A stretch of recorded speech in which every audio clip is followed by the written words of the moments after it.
Good morning all of my dear student. आप लोग class 6 से क्लास 7th में हैं। आप लोग मैथ पढ़ेंगे। मैथ में सबसे पहले सिलेबस को देखते हैं। तो मैथ का सिलेबस इस प्रकार से हैं। इसमें आप लोग में 13 लेसन पढ़ने हैं। पहला लेसन का नाम है परिमेय संख्या, दूसरा घातांक, सांख्यिक की रचना, त्रिभुज, रेखीय समीकरण, वाणिज्य गणित, व्यंजकों का गुणनफल एवं सर्वसमीका, व्यंजकों का गुणनफल, चतुर्भुज, वृत्त, मेंसुरेशन, मानसिक अभ्यास। तो हम लोग इन 13 लेसन को पढ़ेंगे। तो इसमें सबसे पहला लेसन, सबसे पहली इकाई कौन सी होगी? परिमेय संख्याएं। कौन होगा? परिमेय संख्याएं। तो परिमेय संख्या को हम लोग देखते हैं किस प्रकार से। परिमेय संख्या में हम लोग देखेंगे इसमें 4 बात को पढ़ना है। परिमेय संख्या में कितनी बातें? 4 बात पढ़ना है। पहला, परिमेय संख्याओं की अवधारणा, मतलब परिमेय संख्याओं का जन्म किस प्रकार से हुआ। परिमेय संख्याओं का जन्म किस प्रकार से हुआ, इसकी अवधारणा मतलब विचार किस प्रकार से आई, उसके बारे में हम लोग पढ़ेंगे। दूसरी टॉपिक ये पढ़ेंगे दो क्रमागत पूर्णांकों के। क्रमागत एक वर्ड है, क्रमागत। क्रमागत मतलब लगातार 4, 5, 6, 7, मतलब दो संख्याएं, दो क्रमागत पूर्णांकों के, पूर्णांक माने पूरा, दो क्रमागत पूर्णांकों के मध्य परिमेय संख्याएं, इसको पढ़ेंगे। इसके बीच में संख्याएं, इसके बीच में दो क्रमागत में कोई भी क्रम हो सकता है 52, 53 हो, तो उसके बीच में मतलब कोई भी संख्या हो और क्रमागत होनी चाहिए, उनके मध्य में, उनके बीच में परिमेय संख्याओं को ज्ञात करेंगे। आगे कह रहा है तीसरा, समतुल्य परिमेय संख्या। समतुल्य का मतलब ये होता है तुलना में समान। समतुल्य का मतलब क्या होता है? तुलना में समान। समतुल्य का मतलब तुलना में समान, तुलना में समान हो तो समतुल्य। समतुल्य का मतलब होता है तुलना में समान। तो चौथी बात होगा परिमेय संख्याओं का क्रम। परिमेय संख्याओं का क्रम 2 होता है, एक आरोही क्रम, एक अवरोही क्रम। आरोही का मतलब बढ़ते हुए क्रम, अवरोही का मतलब घटते हुए क्रम। इसको पढ़ने के बाद हम लोग पढ़ेंगे इसके आगे। हाँ, पहला होगा कि परिमेय संख्याओं की अवधारणा।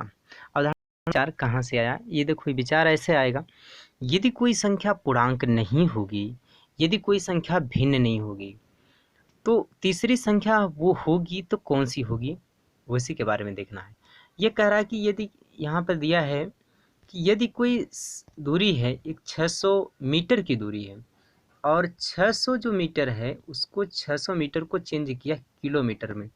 ध्यान रहे, जब मीटर को किलोमीटर में चेंज करते हैं 1000 का भाग देते हैं। जब 1000 का भाग देंगे तो ये ऐसा कट जाएगा, और 2 से कटेगा यहाँ 3 आ जाएगा, और 2 से कटेगा यहाँ 5 आ जाएगा। तो ये हो जाएगा ओवरऑल कितना होगा? वो हो जाएगा 3/5। तो ये 1000 का भाग देने के बाद हो गया कितना? 3/5 हो गया।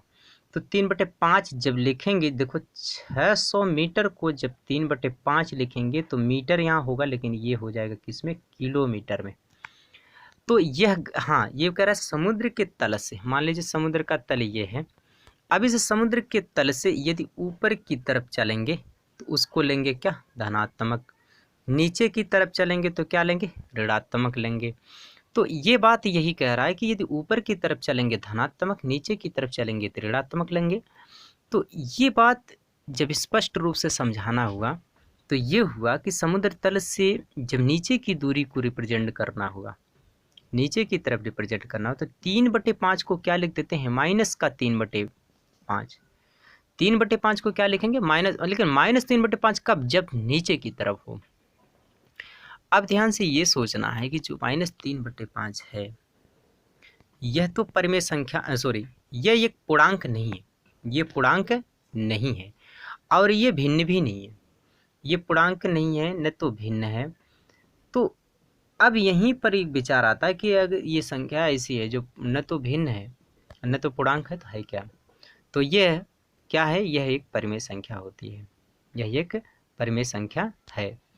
आगे की देखेंगे, आगे की कुछ बातें इस प्रकार से, जैसे मान लीजिए कोई संख्या ये है, कौन सी संख्या लिया गया है? ये लिया गया है 11/7। तो 11/7 ये पूर्णांक नहीं है, क्योंकि पूरा नहीं है, ये पूर्णांक नहीं है, परंतु भिन्न है। पूर्णांक नहीं है लेकिन भिन्न है। फिर आगे ये कह रहा है कि ये 1/-3 न तो पूर्णांक ही है और न ही भिन्न है। और देखो -13/6 न तो पूर्णांक है और न ही भिन्न है। ये दोनों संख्या इस प्रकार से स्पष्ट हो जाता है।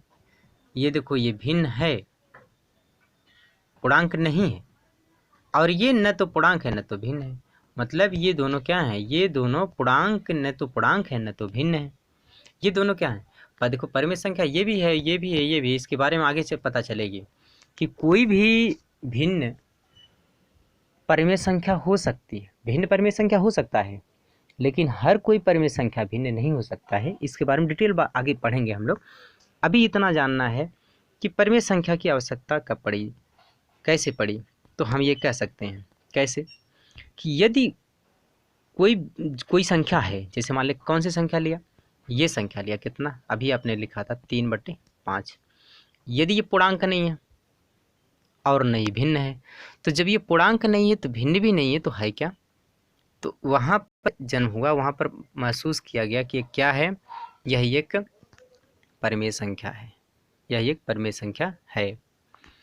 तो यहाँ पर इसकी अवधारणा, मतलब परिमेय संख्या की अवधारणा होती है, परिमेय संख्या का जन्म होता है। आगे की बात करेंगे, अभी इसके बारे में बहुत कुछ सीखना है आगे हम लोग। अच्छा, आज के लिए इतना ही। हम लोग इसको थोड़ा होमवर्क नोट कर लीजिए।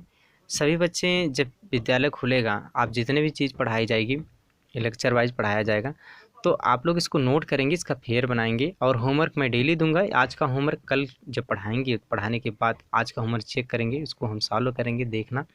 उसके बाद आगे भी हम होमवर्क डेली देंगे। आप लोग डेली का डेली होमवर्क करते जाइए, फेयर बनाते जाइए, और खुश होकर पढ़ते जाइए। आज के लिए इतना ही। हाँ, होमवर्क देख लीजिए। होमवर्क में इसमें क्या है कि 4 ये बॉक्स बना है, बराबर दिया है 16, मतलब 16। तो 4 इस बॉक्स में क्या होगा, जिसको गुणा करने के बाद 16 आ जाएगा। तो इसको एक मैं हल कर दे रहा हूँ, आप देख लीजिए, उसके बाद बाकी आप लोग करिएगा। कैसे करेंगे, तो कहेंगे कितना है कि अगर ये 4 और बॉक्स में है, तो हम कहेंगे कि यहाँ पर मान लीजिए कुछ यक्स मान लीजिए, यहाँ पर कुछ मान लीजिए यक्स मान लीजिए। तो जो यक्स का मान होगा वो 16 बटे कितना हो जाएगा, 4 हो जाएगा। 16 का मान 16 इससे कट जाएगा, तो ये हो जाएगा कितना, 4 हो जाएगा। ये आ जाएगा कितना, 4। तो बॉक्स में आपका आएगा कितना, 4 आएगा। बॉक्स में आपका क्या मिलेगा, 4 मिलेगा। बॉक्स में आपका यहाँ पर 4 मिलेगा। तो इस प्रकार से आप सभी होमवर्क को करेंगे, और उसके बाद आगे कल अगली क्लास होगी। आज के लिए इतना ही। थैंक्स।